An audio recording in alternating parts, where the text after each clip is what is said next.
on Engineering Graphics and CAD.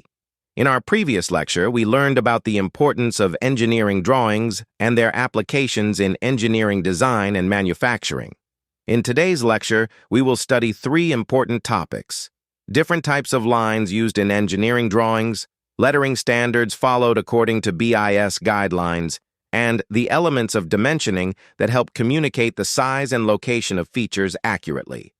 These concepts form the foundation of engineering drawing. Every drawing you create during this course will make use of these standards. So, let us begin by understanding the different types of lines. Next slide. Types of lines. Engineering drawings use different types of lines to represent different features of an object. Unlike ordinary sketches, engineering drawings follow standardized line conventions specified by the Bureau of Indian Standards, or BIS. Each type of line has a unique appearance and a specific purpose. By simply looking at a line, an engineer should immediately understand what it represents. For example, some lines represent visible edges, some indicate hidden features, others show center lines, cutting planes, or dimension lines. Using the correct line type ensures that engineering drawings are clear, unambiguous, and universally understood. Throughout this lecture, we will become familiar with these standard line types. Next slide. Thick lines and thin lines. This slide introduces two basic categories of lines used in engineering drawings: thick lines and thin lines. Traditionally, when drawing manually with pencils, HB pencils were used for thick lines because they produced darker and bolder strokes. 2H pencils were used for thin lines because they produce lighter and finer lines. Thick lines are generally used to represent visible outlines and visible edges of an object. Thin lines are used for purposes such as dimension lines, extension lines, projection lines, leader lines, hatching lines, and construction lines. Even though most drawings are now prepared using CAD software, the distinction between thick and thin lines is still maintained through different line weights. Maintaining proper line thickness improves the readability and professional appearance of engineering drawings. Next slide. Different types of lines used in orthographic projection. This slide shows the different line types used in orthographic projection. Let us briefly understand the purpose of each one. Visible lines are thick, continuous lines used to represent edges that can be directly seen. Hidden lines are thin dashed lines used to represent edges that are not visible from a particular viewing direction. Center lines are thin chain lines consisting of alternating long and short dashes. They indicate the center of circles, cylinders, holes, and symmetrical components. Dimension lines are thin, continuous lines with arrowheads that show the size of features. Different types of lines used in orthographic projection. In this slide, we see the orthographic views of a three-dimensional object. Notice that the same object is represented using different types of lines, depending on what is visible from each viewing direction. The visible edges of the object are drawn using thick, continuous lines. Edges that cannot be seen from a particular view are represented using hidden lines, which are drawn as thin, dashed lines. Wherever the object has circular or symmetrical features, center lines are used to indicate their axes. By comparing these views, you can observe that the appearance of the object changes from one view to another, but the correct use of line types helps us clearly identify every feature. Always remember that line types are not chosen randomly. They convey important information about the visibility and geometry of the object. Next slide. Types of lines. This slide provides another example of the same component shown in different orthographic views. Observe each view carefully. Some edges appear as visible lines because they can be seen directly from that viewing direction. Other edges are hidden behind the object and are therefore represented using hidden lines. The center lines indicate the axes of holes or symmetrical features. By studying all the views together, we obtain a complete understanding of the shape of the object. This is the strength of orthographic projection. A single view cannot describe the entire object, but multiple views using the correct line conventions provide all the information required for manufacturing. As you solve more engineering drawing problems, you will become familiar with identifying which line type should be used in each view. Next slide. Section view. Sometimes, the internal details of an object cannot be clearly shown using external views alone.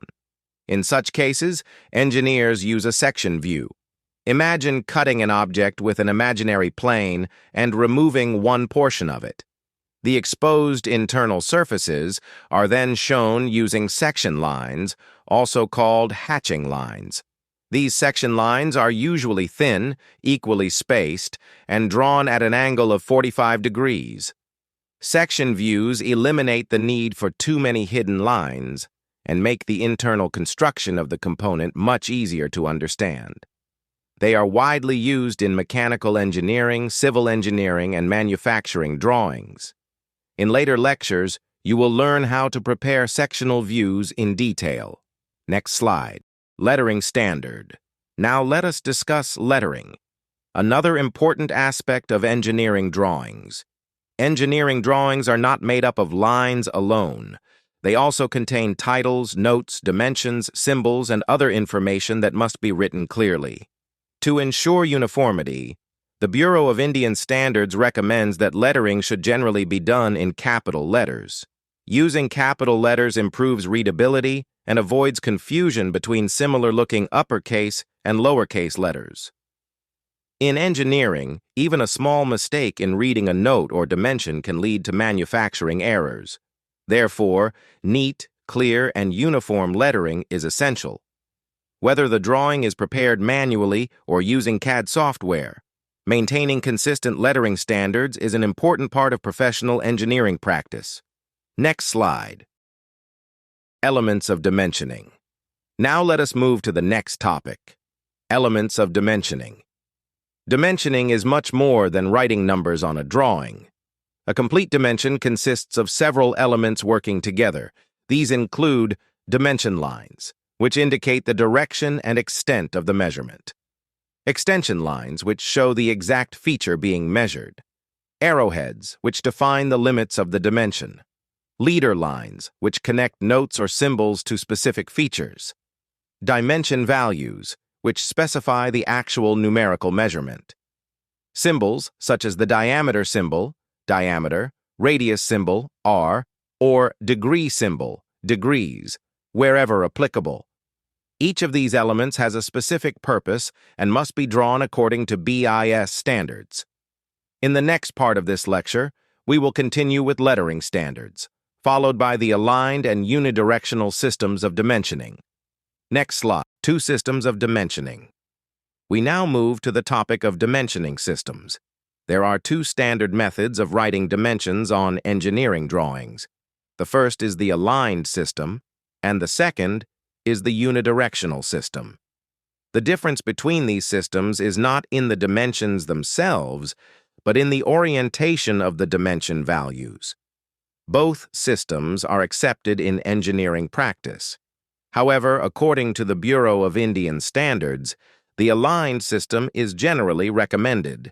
In the next 2 slides, we will understand each system in detail. Next, aligned system. This slide explains the aligned system of dimensioning. In this method, the dimension values are written parallel to the dimension lines. This means that the orientation of the numbers changes depending on the direction of the dimension line. Horizontal dimensions are read from the bottom of the drawing. Vertical dimensions are read from the right-hand side. Similarly, inclined dimensions are also written parallel to the inclined dimension lines.